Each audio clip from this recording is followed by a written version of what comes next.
Hello guys, এই যে দেখছেন আমার দিদি ভাই এখানে শাক তুলতে গেছে। এটা হচ্ছে আমাদের বাড়ির আমাদের বাড়ির মধ্যেই এখানে শাক চাষ করা হয়েছে।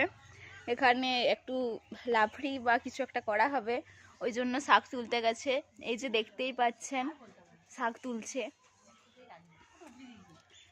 শাক তুলতে যে গাছ উপড়ে দিয়েছে।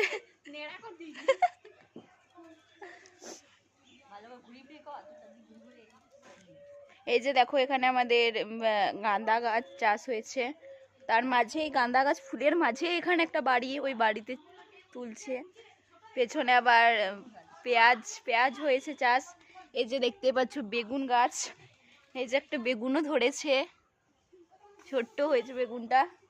আর এখানে